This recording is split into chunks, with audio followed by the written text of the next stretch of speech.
ಸ್ವಚ್ಛತೆ ಜೈವಿರಬೇಕು. ಜೈ ಭೀಮ್, ಜೈ ಭೀಮ್, ಜೈ ಜೈ ಭೀಮ್. ವೇದಿಕೆ ಮೇಲೆ ಹಾಸಿರುವ ನನ್ನ ಆಪ್ತರು, ನನ್ನ ತಮ್ಮ ಶಾಸಕರಾದಂತ ಅರ್ಷದ್ ರಿಜ್ವಾನ್ ಅವರೇ, ಇನ್ನೊಬ್ಬರು ನನ್ನ ಆತ್ಮೀಯರು ಲೋಕಸಭಾ ಚುನಾವಣೆ ಕಾಂಗ್ರೆಸ್ ಪಕ್ಷದ ಅಭ್ಯರ್ಥಿಯಾದಂತ ಮನ್ಸೂರ್ ಅಲಿ ಖಾನ್ ಅವರೇ, ಇನ್ನೊಬ್ಬರು ಆತ್ಮೀಯರು ಮಾಜಿ ಜಿಲ್ಲಾ ಅಧ್ಯಕ್ಷರಿಗೆ ಸೆಕ್ರೆಟರಿ ಆದಂತ ಜಿ ಶೇಖರ್ ಅವರೇ, ನನ್ನ ಆತ್ಮೀಯರು ಜಿಲ್ಲಾ ಅಧ್ಯಕ್ಷರಾದಂತ ಗೌತಮ್ ಅವರೇ, ಹಿರಿಯವರು ನಮ್ಮ ಪಕ್ಷದ ಮುಖಂಡರು ಆತ್ಮೀಯಾದಂತ ಉಬೇದುಲ್ಲಾ ಶರೀಫ್ ಅವರೇ, ನನ್ನ ಆತ್ಮೀಯರು ಮಾಜಿ ಕಾರ್ಪೊರೇಟರ್ ಆದಂತ ಶಕೀಲ್ ಅಹಮದ್ ಅವರೇ, ಆತ್ಮೀಯರಾದಂತ ಮಾಜಿ ಕಾರ್ಪೊರೇಟರ್ ಆದಂತ ಮುಜೀಬ್ ಅವರೇ, ಆತ್ಮೀಯರಾದಂತ ಕಾರ್ಪೊರೇಟರ್ ಆದಂತ ಕೃಷ್ಣೇಗೌಡ್ರೆ, ಇನ್ನೊಬ್ಬ ಆತ್ಮೀಯರಾದಂತ ರಾಜೇಂದರ್ ಅವರೇ, ವಿನಾಯಕ್ ಅವರೇ, ಆನಂದ್ ರಾಜ್ ಅವರೇ, ಸುರೇಶ್ ಅವರೇ, ಆತ್ಮೀಯರಾದಂತ ಮಾಜಿ ಕಾರ್ಪೊರೇಟರ್ ಆದಂತ ವಸಂತ್ ಅವರೇ, ಶಶಿ ಅವರೇ, ಜಗದೀಶ್ ಅವರೇ, ಆತ್ಮೀಯರಾದಂತ ಮಾಜಿ ಕಾರ್ಪೊರೇಟರ್ ಆದಂತ ಸುಜಾ ಅವರೇ, ಮತೀನ್ ಅವರೇ, ವೇದಿಕೆ ಮೇಲೆ ಹಾಸಿರುವವರೆಲ್ಲ ನಮ್ಮ ಪಕ್ಷದ ಮುಖಂಡರಿದ್ದಂತೆ ಎಲ್ಲ ಕಾಂಗ್ರೆಸ್ ಪಕ್ಷದ ಕಾರ್ಯಕರ್ತೆ. ಇವತ್ತು ಬಹಳ ಸಂತೋಷ ಖುಷಿ ಇರತ್ತಂತೂ ಲೋಕಸಭಾ ಚುನಾವಣೆ ಹಿನ್ನೆಲೆಯಲ್ಲಿ ಶಿವಾಜಿನಗರ ಕ್ಷೇತ್ರದ ಕಾರ್ಯಕರ್ತರ ಸಮಾವೇಶನ ಹಮ್ಮಿಕೊಂಡಿದ್ರು. ನಾನೇನು ತಿಳ್ಕೊಂಡೆ, ಕಾರ್ಯಕರ್ತರ ಸಮಾವೇಶ ಅಂದ್ರೆ ಒಂದು 200-300 ಜನ ಇರ್ಬೋದು ಅಂತ ನಾನು ತಿಳ್ಕೊಂಡು, ಅದಕ್ಕಿಂತ ಹೆಚ್ಚಾಗಿ ಇವಾಗ ರಂಜಾನ್ ನಡೀತಾ ಇದೆ. ರಂಜಾನ್ನಲ್ಲಿ ಮುಸಲ್ಮಾನರು ಕೊಡೋದು ಬಹಳ ಕಷ್ಟ. ಅದನ್ನು 11:30ಗೆ ಇಷ್ಟು ದೊಡ್ಡ ಮಟ್ಟದಲ್ಲಿ ಕಾರ್ಯಕರ್ತರು ಬಂದಿದ್ದಾರೆ, ಎಷ್ಟು ಹುಮ್ಮಸ್ಸಿದೆ ಅಂತ ನಾವೆಲ್ಲ ಅರ್ಥ ಮಾಡ್ಕೊಳ್ಬೇಕಾದ್ರೆ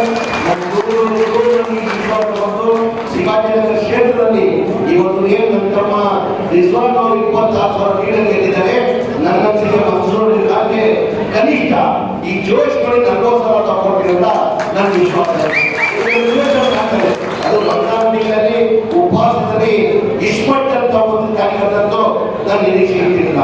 ನಾವೆಲ್ಲ ಗೊತ್ತೇನೆ, ನಮಗೆಲ್ಲ ಇದು ದೇವ್ರ ವಿಧಿ ಆಟ ಬರೋದು. ದೇವರು ವಿಧಿ ಆಟ.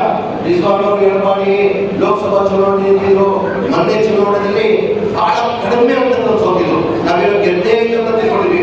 ರಿಜ್ವಾನ್ ಇವಾಗ ಗೆದ್ದೇ ಗೆದ್ದಿದ್ದಂತ ನಾವು ತಿಳ್ಕೊಂಡಿದ್ವಿ.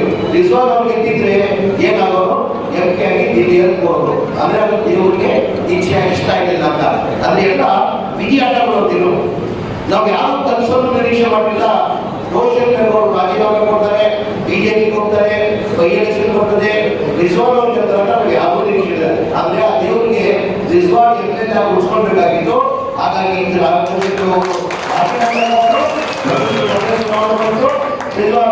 ಇಲ್ಲಿ ಖಚಿತ ಇಲ್ಲಿ ಯಾವನು ನಮ್ಮ ತಪಸ್ಸಿಗೆ ಅಲ್ಲಾಸಕ್ಕೆ ಸಾಧ್ಯವೇ ಆಗಲ್ಲ.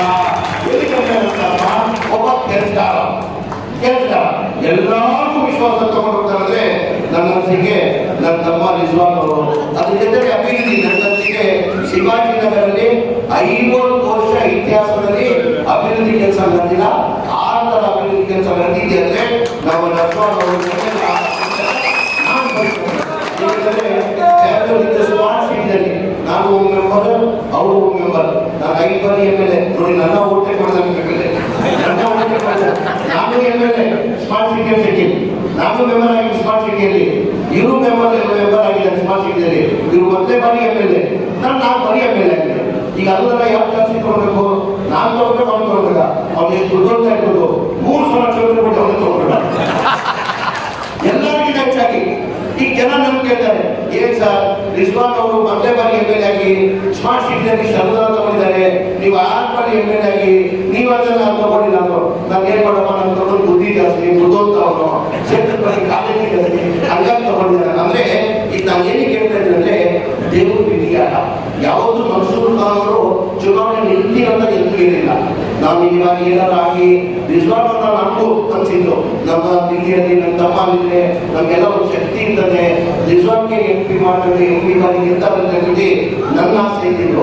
ಆಮೇಲೆ ರಿಜ್ವಾನ್ ಹೋಗಿಲ್ಲ, ಆಮೇಲೆ ಕೊಡದಿಲ್ಲ, ಶಿವಾಜಿ ಕ್ಷೇತ್ರದವರು ಮಾತಾಡೋದು, ಆಮೇಲೆ ಚಾಮರಾಜಪೇಟೆ ಬಿಡ್ತಾರೆ, ನಮ್ಮ ಮನೆಯವರು ಇವ್ರ ಕ್ಷೇತ್ರದಲ್ಲಿ ಅವರು, ಆಮೇಲೆ ನನ್ನ ಮನೆಯಲ್ಲಿ ಬಿಡ್ತಾರೆ, ಏನ್ರಿ ನಮ್ಮ ನಾವು ಪಾರ್ಲಿಮೆಂಟ್ ಕಳಿಸ್ಬಿಟ್ಟಿರಲ್ಲ. ಆ ಕಾರಣಕ್ಕೆ ಬೇಡ ಅಂತ ಹೇಳ್ಬಿಟ್ಟು ನಾವು ನಸೀರ್ ಅಹಮದ್ ಪ್ರಪೋಸ್ ಮಾಡಿದ್ವಿ. ನಾವು ನಸೀರ್ ಅಹಮದ್ ಇದ್ರು, ನನ್ಪಾಡ್ ಅವರಿದ್ರು, ಇನ್ನೊಂದು ಇಮ್ರಾನ್ ಹುಸೇನ್ ಅಂತ 3 ಜನ ಅಭ್ಯರ್ಥಿಗಳನ್ನ ಪ್ರಪೋಸ್ ಮಾಡಿ ಪ್ಯಾನಲ್ ಎಸ್ಕೊಳ್ತು. ಮನ್ಸೂರು ಅವರು ಅವತ್ತಿಂದಲೂ ಬೇಡ ಅಂತ ಇದ್ರು, ಬೇಡ ಬೇಡ ಇದ್ರು. ಈಗ ದೇವರು ವಿಧಿ ಅಂತ ನೋಡಿ ಈಗೆಲ್ಲ ಇದ್ರು ದೇವ್ರು ನೋಡಿ ಬರೋದು ಯಾಕೆ ಮಾಡಿದ್ರು ಮನ್ಸೂರು ನನ್ನ ಅಭ್ಯರ್ಥಿಯಾಗಿ ನಾವು ಆಮೇಲೆ ನಾನು ಹೇಳಿದ್ರು ಇದು ದೇವರು ವಿಧಿ ಆಟ ದೇವರು ತನ್ನ ವಿಧಿ ಆಟ ಮಾಡೋದಲ್ಲ, ಆ ದೇವರು ಸೃಷ್ಟಿ ಮಾಡ್ಕೊಂಡಿದ್ದಲ್ಲ. ದೇವರು ಸೃಷ್ಟಿ ಮಾಡಿದ್ರೆ ಇವತ್ತು ಮನ್ಸೂರ್ ಖಾನ್ ಅವರು ಅಭ್ಯರ್ಥಿಯಾಗಿ ನಾವು ಮುಂದೆ ಬಂದಿದ್ದಾರೆ. ದಯಮಾಡಿ ನಿಮ್ಮನ್ನು ನಾನು ಮನವಿ ಮಾಡಿ ಕೇಳ್ಬೋದು, 3 ಬಾರಿ PC ಅವರು MP ಆಗಿದ್ದಾರೆ. ಇದು ಕಾಂಗ್ರೆಸ್ ಬದಲುಕೋಟೆ ಅಲ್ಲ, ಸೆಂಟ್ರಲ್ ಕ್ಷೇತ್ರ ಬಂದು ಕಾಂಗ್ರೆಸ್ ಬದಲುಕೋಟೆ, ಬಿಜೆಪಿ ಬದಲುಕೋಟೆ ಅಲ್ಲ. ಈ ಕಾಂಗ್ರೆಸ್ ಬದಲುಕೋಟೆಗೆ ನನ್ನಿಂದಲೇ ಹಿನ್ನಡೆ ಆದ ಕಾರಣ ನಾನು 2009 ನಾನು ಚುನಾವಣೆಯಲ್ಲಿ ನಿಂತಿ ಜನರಲ್ಲಾಗಿ ಲೋಕಸಭಾ ಚುನಾವಣೆಯಲ್ಲಿ ನಿಂತಿ 1,70,000 ವೋಟ್ ಮಾಡಿದ ಕಾರಣಕ್ಕೆ ಸಾಂಗ್ಲಿಯಾದವರು 35,000 ವೋಟ್ ಸೋತಿದ್ರು. ಆ ಸತಿ ಹೋದ ಸತಿ ನಾನೇ ನಿಂತಿದ್ರೆ ಈ ಪರ್ಮನೆಂಟ್ ಆಗಿ ಈ ಕ್ಷೇತ್ರ ಕಾಂಗ್ರೆಸ್ ಉಳ್ಕೊಳ್ಳೋದು ಅಂದ್ರೆ ನಾನು ಒಬ್ಬ ಕಾರ್ಯಕರ್ತರಿಗೆ ಕಾರಣ ಆಗಿದ್ದೆ. ಹಾಗಾಗಿ ಈ ಕ್ಷೇತ್ರದ ತಗೊಂಡಿರ್ಬೋದು PC ಮೋಹನ್ ಅವರು MP 3 ಬಾರಿ MP ಆಗಿದ್ದಾರೆ. ಎಷ್ಟು ಕ್ಷೇತ್ರಕ್ಕೆ ಬಂದಿದ್ದಾರೆ, ಯಾವ್ದು ಕೆಲಸಕ್ಕೆ ಬಂದಿದ್ದಾರೆ, ಯಾವುದಕ್ಕೆ ಸ್ಪಂದಿಸ್ತಾರೆ ಅವರು, ಯಾವುದಕ್ಕೂ ಅವರು PC ಮೋಹನ್ ಬಂದಿಲ್ಲ. ಅದ್ರ ಜೊತೆ ಇವತ್ತು ಇಡೀ ದೇಶದಲ್ಲಿ ನೋಡಿ ವಾತಾವರಣ ಹೇಗಾಗ್ತದೆ. ಈಗ ಕಾಂಗ್ರೆಸ್ ಪಕ್ಷಗಳು ಇತಿಹಾಸ ತಗೊಳ್ಳಿ, ಕಾಂಗ್ರೆಸ್ ಪಕ್ಷದಲ್ಲಿ ಯಾವ ಯಾವ ಚುನಾವಣೆ ಬರ್ತದೆ ಆವಾಗ ಕಾಂಗ್ರೆಸ್ ಪಕ್ಷ ಇಲ್ಲ ಪ್ರಚಾರಕ್ಕೆ ಹೋದ್ರೆ ನಮ್ಮ ಸಾಧನೆಯನ್ನ ತೋರಿಸಿ ನಾವು ಮತ ಕೇಳ್ತೀವಿ. ನಾವು ಸರ್ಕಾರದಲ್ಲಿ ಇಂಥ ಕಾರ್ಯಕ್ರಮ ಕೊಟ್ಟಿದ್ದೀವಿ, ನಾವು ಮುಂದಿನ ದಿನ ಸರ್ಕಾರಕ್ಕೆ ಬಂದ್ರೆ ನಾವು ಇಂಥ ಕಾರ್ಯಕ್ರಮ ಕೊಡ್ತೀವಿ ಅಂತ ನಮ್ಮ ಸಾಧನೆಯನ್ನ ತೋರಿಸಿ ನಾವು ಮತ ಕೇಳ್ತೀವಿ. ಬಿಜೆಪಿ ಸಾಧನೆ ಯಾವಾಗ ತೋರಿಸಿದಾರ, ಅವ್ರ ಸಾಧನೆ 0. ಸಾಧನೆ ಇಟ್ಟಿರ್ತಾರೆ, ಏನ್ ಮಾಡ್ತಾರೆ, ಹಿಂದೂ ಮುಸಲ್ಮಾನ್ ಅವ್ರಿಗೆ ಯಾವ ಹಿಂದೂನು ಬೇಕಾಗಿಲ್ಲ, ಯಾವ ಮುಸಲ್ಮಾನು ಬೇಕಾಗಿಲ್ಲ, ಅವ್ರು ಬೇಕಾಗಿರೋದು ಅಧಿಕಾರ ಮಾತ್ರ. ನಮ್ಮ ಸಾಧನೆ ನಾವು ದೇಶದಲ್ಲಿ ಏನ್ ಮಾಡಿದ್ದೀವಿ, ನಾವು ರಾಜ್ಯದಲ್ಲಿ ಏನ್ ಮಾಡಿದ್ದೀವಿ. ಈಗ ರಾಜ್ಯದಲ್ಲಿ ಈ ಸರ್ಕಾರ ಸಿದ್ದರಾಮಯ್ಯ ಸರ್ಕಾರ 2013ರಿಂದ 2018ವರೆಗೂ ಸಿದ್ದರಾಮಯ್ಯ ಸರ್ಕಾರಗಳು ಎಷ್ಟು ಕಾರ್ಯಕ್ರಮ ಕೊಟ್ಟಿದ್ದಾರೆ ನಮಗೆಲ್ಲ ಗೊತ್ತಿರೋದೇ ವಿಚಾರ. ಆ ಟೈಮಲ್ಲಿ ಈ ಚುನಾವಣೆ ಮೊನ್ನೆ ಚುನಾವಣೆಯಲ್ಲಿ 5 ಗ್ಯಾರಂಟಿಯನ್ನು ನಾವು ಘೋಷಣೆ ಮಾಡಿದ್ವಿ. ಮನೆಗೆ 1,000 ಕೊಡ್ತೀವಿ, ಕರೆಂಟ್ ಕರೆಂಟ್ ಫ್ರೀ ಮಾಡ್ತೀವಿ, ಆಮೇಲೆ ಬಸ್ಸಲ್ಲಿ ಎಲ್ಲ ಹೆಣ್ಮಕ್ಳು ಫ್ರೀ, ಆಮೇಲೆ 10 kg ಅಕ್ಕಿ ಕೊಡ್ತೀವಿ, ಆಮೇಲೆ ಡಿಪ್ಲೊಮಾ ಅವ್ರಿಗೆ 3,000 ಕೊಡ್ತೀವಿ ಅಂತ ಘೋಷಣೆ ಮಾಡಿದ್ವಿ. ಹಂಗೆ ಜನ ಬಿಟ್ಟು ನಮ್ಮ ಸರ್ಕಾರ ಅಧಿಕಾರಕ್ಕೆ ಬಂದಾದ್ಮೇಲೆ ಬಹಳ ಜನ ವಿರೋಧ ಪಕ್ಷದಲ್ಲಿ ಹೇಳಿದ್ರು ಇನ್ನು ಗ್ಯಾರಂಟಿಗಳು ಇಂಪ್ಲಿಮೆಂಟ್ ಮಾಡಕ್ಕೆ ಸಾಧ್ಯ ಆಗಲ್ಲ ಅಂತ ಮಾತಾಡ್ತಿಲ್ಲ. ಬರೀ ಚುನಾವಣೆ ಘೋಷಣೆ ಭಾರತದಲ್ಲಿ ಅಷ್ಟೇ ಮಾತ್ರ ಇದು ಘೋಷಣೆ ಮಾಡಕ್ಕೆ ಸಾಧ್ಯ ಆಗಲ್ಲ ಅಂತ ನಾವು ಸರ್ಕಾರ ಬಂದು 1 ತಿಂಗಳಲ್ಲಿ 5 ಗ್ಯಾರಂಟಿಯನ್ನ ಘೋಷಣೆ ಮಾಡಿದ್ವಿ. ನಮಗೆಲ್ಲ ಗೊತ್ತಿದ್ದಂಗೆ ಸಿದ್ದರಾಮಯ್ಯ ಮುಖ್ಯಮಂತ್ರಿ ಇರುವಾಗ 10 kg ಅಕ್ಕಿ ಕೊಡ್ತಾ ಇದ್ರು ನಾವು. ಎಷ್ಟು ಅಕ್ಕಿ ಕೊಡ್ತಾ ಈ ಬಿಜೆಪಿಯವರಿಗೆ ಬಡವರಿಗೆ ಎಷ್ಟು ಕಾಲಿಗೆ ಅಂತ ನೀವೆಲ್ಲ ಅರ್ಥ ಮಾಡ್ಕೋಬೇಕಾಗಿತ್ತು. ಬಡವರಿಗೆ ಎಷ್ಟು ಕಾಲಿಗೆ ಅಂತ ಅರ್ಥ ಮಾಡ್ಕೋಬೇಕು. 10 kg ಅಕ್ಕಿ ಇದ್ದಿದ್ದು 7 kg ಅಕ್ಕಿ ಇದ್ದಿದ್ದು ಸಿದ್ದರಾಮಯ್ಯ ಕಾಲದಲ್ಲಿ 2013ರಲ್ಲಿ 7 kg ಇದ್ದಿದ್ದು. ಆಮೇಲೆ ಸಮ್ಮಿಶ್ರ ಸರ್ಕಾರ ಬಂತು, ಬಿಜೆಪಿ ಸರ್ಕಾರ ಬಂದಾದ್ಮೇಲೆ ಬಡವರ ಬಗ್ಗೆ ಎಷ್ಟು ಕಾಲೇಜ್ ಇದೆ ಅಂತ ನೀವೆಲ್ಲ ಇದೆಲ್ಲ ಅರ್ಥ ಮಾಡ್ಕೋಬೇಕಾಗ್ತದೆ. 7 kg ಇದ್ದಿದ್ದು ಎಷ್ಟು ಮಾಡಿದ್ರು, 5 kg ಮಾಡಿದ್ರು. ಎಲ್ಲ ಬಡವರಿಗೆ ಕಾಲೇಜ್ ಇಲ್ಲ, ಬಡವರು ಇಲ್ಲ 5 kg ಮಾಡೋಣ. ಏನು 7 kg ಮಾಡೋದು ನಾವು ಘೋಷಣೆ ಮಾಡಿದ್ವಿ. ನಮ್ಮ ಸರ್ಕಾರ ಬಂದ್ರೆ 10 kg ಮಾಡ್ತೀವಿ ಅಂತ ಹೇಳಿ ಘೋಷಣೆ ಮಾಡಿ 10 kg ಕೊಟ್ವಿ. ಫುಡ್ ಕಾರ್ಪೊರೇಷನ್ ಇಂಡಿಯಾ ಅಲ್ಲಿ ನಾವು ಸರ್ಕಾರ ಬಂದಾದ್ಮೇಲೆ ನಾವು ಅರ್ಜಿ ಕೊಟ್ವಿ. ಸರ್ ನಮ್ಗೆ ಈ ತರ ಇಷ್ಟು ಊಟ ಅಕ್ಕಿ ಬೇಕಾಗ್ತದೆ, ಅಕ್ಕಿ ಇದೆಯಾ ನಿಮ್ಮ ಇಷ್ಟ ಆಗ್ಬೇಕಾ, ಅಕ್ಕಿ ಇದೆ 8 ಲಕ್ಷ ಮೆಟ್ರಿಕ್ ಟನ್ ಅಕ್ಕಿ ಇದೆ ಅಂತ ಹೇಳ್ಬಿಟ್ಟು ಅವ್ರು ವಾಪಸ್ ತಂದು ಪತ್ರದಲ್ಲಿ ಕೊಟ್ಕೊಟ್ರು. ನಾವು ತಗೊಂಡು ಪರ್ಚೇಸ್ ಮಾಡೋದಕ್ಕೆ ಕೇಂದ್ರ ಸರ್ಕಾರ ನಿರ್ಮಾಣ ಆಗಿ ಇಲ್ಲ ಈಗ ಅಕ್ಕಿ ಕೊಟ್ಬಿಟ್ರೆ ಕಾಂಗ್ರೆಸ್ ಸರ್ಕಾರಕ್ಕೆ ಒಳ್ಳೆ ಹೆಸರು ಆಗ್ತದಂತ ಅಕ್ಕಿ ಕೊಟ್ಟಿಲ್ಲ. ನಾವೇನ್ ಮಾಡಿದ್ವಿ, ಮಾತುಕತೆಗಳನ್ನು ನೋಡ್ಕೊಳ್ಬೇಕು, ಮಾತು ತಪ್ಪಾಗಿ ನಾವು ಅಂತ ಹೇಳ್ಬಿಟ್ಟು 5 kg ಅಕ್ಕಿ ಕೊಟ್ಟು 5 kg ಅಕ್ಕಿದು ಒಬ್ಬೊಬ್ಬರಿಗೆ 170 ರೂಪಾಯಿ 34 ರೂಪಾಯಿ ಕೊಡ್ತಾ ಇದ್ವಿಲ್ಲ. 5 ಜನ ಎಷ್ಟಾಯ್ತು, 1,750. ಇದು 5 ಗ್ಯಾರಂಟಿಯಿಂದ ನಾನು ಹೇಳೋದು.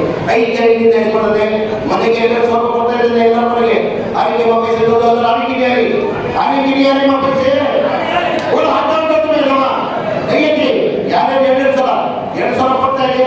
ಇಲ್ಲಿ ಕೊಟ್ಟು ಕರೆಂಟ್ ಫ್ರೀ ಅಂತ ಹೇಳಿದ್ದೀವಿ. ಹೇಳಿದ್ರೆ ಬಸ್ಸಲ್ಲಿ ಎಲ್ಲ ಹೆಣ್ಣು ಆಟಾಡ್ತಾ ಇರ್ತಾರೆ, ಫ್ರೀ ಆಟಾಡ್ತಾ ಇರ್ತಾರೆ, ಹೆಣ್ಣು ಆಟಾಡ್ತಾ ಇರ್ತಾರೆ ಫ್ರೀ.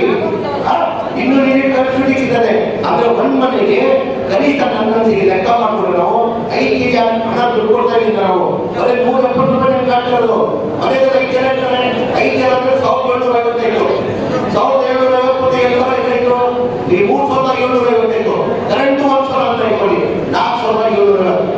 ಎಲ್ಲ ಹೋಗಿ ಧರ್ಮಸ್ಥಳ ಹೋಗಿ ರಾಜ ಹೋಗಿ ಎಲ್ಲ ಹೋಗಿ ಫ್ರೀ ಕರೆಕ್ಟರೆ 4,750 ಒಂದು ಹೆಣ್ಣು ಮಕ್ಕಳು ಮನೆಗೆ ಬರ್ತಾ ಇದೆ. ಇದು ಬೇಕೋ ಬೇಡ ನನಗೆ? ಇದು ಬೇಕೋ ಬೇಡ? ಬೇಕು. ಬೇಕಂದ್ರೆ ಏನ್ ಮಾಡ್ಬೇಕು? ಯಾಕೆ ಕೊಡ್ಬೇಕು? ಇಷ್ಟೆಲ್ಲ ಯಾರು ಮಾಡಿದ್ದಾರೆ? ಇದೇ ನರೇಂದ್ರ ಮೋದಿ ಅವರು 2014 ಚುನಾವಣೆಯಲ್ಲಿ ಇಡೀ ದೇಶದಲ್ಲಿ ಎಲ್ಲಾ ಕಡೆ ಭಾಷಣ ಮಾಡೋರು, ದೇಶ ಅಚ್ಚಾ ದಿನ ಆಯ್ತಾ ಅಚ್ಚಾ ದಿನ ಆಗ ಜನ ನಂಬಿಕೆ ಮಾಡೋದು. ಪಾಪ ಇವ್ರು ಬಡತನದಿಂದ ಬಂದಿರೋದು, ಬಡವ್ರ ಬಗ್ಗೆ ಗೊತ್ತಿದೆ, ರೈಲ್ವೆ ಸ್ಟೇಷನ್ ಟೀ ಮಾಡ್ತಾ ಇದ್ರು, ಇವ್ರು ಬಂದ್ರೆ ಬಡವ್ರ ಬಗ್ಗೆ ಗೊತ್ತಿದೆ, ದೇಶಕ್ಕೆ ಒಳ್ಳೇದಾಗ್ಬೋದಂತೆ ಅನ್ನೋದು ಜನ 2014 ಮತ ಕೊಟ್ಟು ದೇಶದ ಪ್ರಧಾನಮಂತ್ರಿ ಮಾಡೋದು. ದೇಶಕ್ಕೆ ಒಳ್ಳೇದಿರೋದಂತ देश के अच्छे दिन आए, नहीं मानता हूँ देश के अच्छे दिन ये आए अच्छे दिन, मगर देश की आवाज के लिए नरेंद्र मोदी जो चार देते थे आज 15 लाख का 20 लाख का सूट मिलना उनके अच्छे दिन है। देश के अच्छे दिन 15 लाख का अकाउंट में डालूंगा मैं, काला धन लेके आऊंगा, हर अकाउंट में 15 लाख गरीब का डालूंगा मैं, गरीब का 15 लाख डालूंगा तो क्या आश्वासन के भरोसा देंगे हर गरीब का लूट लिया बैंकों ने, हर गरीब ने भरोसा करके ನಿರೀಕ್ಷೆ ಕೊಟ್ಟು ಎಲ್ಲೋ 15 ಲಕ್ಷ ಕೊಡ್ತಾರೆ ಅಂತ ಹೇಳಿ ಎಲ್ಲ ಬಡವರು ಇಡೀ ದೇಶದಲ್ಲಿ ಏನ್ ಮಾಡಿದ್ರು, ಎಲ್ಲ ಬ್ಯಾಂಕ್ ಅಕೌಂಟ್ 500 ಅಕೌಂಟ್ ಓಪನ್ ಮಾಡ್ಬೇಕಾದ್ರೆ 500 ರೂಪಾಯಿ ಹಾಕ್ಬೇಕಾದ್ರೆ ಎಷ್ಟು 500 ರೂಪಾಯಿ ಕೋಟ್ಯಾಂತರ ಜನ ಎಲ್ಲ ಇಟ್ಕೊಂಡು ಬ್ಯಾಂಕ್ ಅಕೌಂಟ್ ಓಪನ್ ಮಾಡ್ಬಿಟ್ಟು 500 ರೂಪಾಯಿ ನಮ್ಮ 15 ಲಕ್ಷ ಬರ್ತಾರೆ, 15 ಲಾಖ ಹಾಕಿ ಏನಾದ್ರು ಪೊಲೀಸ್ ಅಕೌಂಟ್ ಓಪನ್ ಮಾಡಿದ್ರೆ 15 ಲಕ್ಷ ಬಂದ 15 ವರ್ಷ ಬಂದಿಲ್ಲ. 15 सबका साथ सबका विकास होते हैं, किसका साथ किसका विकास, किसका साथ किसका विकास. ದಯಮಾಡಿ ತಾವೆಲ್ಲ ಇದೆಲ್ಲ ಅರ್ಥ ಮಾಡ್ಕೊಂಡು ಕಾಂಗ್ರೆಸ್ ಪಕ್ಷದ ನಮ್ಮ ನಾಯಕರಾದಂಥ ರಾಹುಲ್ ಗಾಂಧಿ ಅವರು ಕನ್ಯಾಕುಮಾರಿ ಕಾಶ್ಮೀರವರೆಗೂ ಪಾದಯಾತ್ರೆ ಮಾಡ್ತಾರೆ. ಯಾಕೋಸ್ಕರ ಪಾದಯಾತ್ರೆ ಮಾಡ್ತಾರೆ?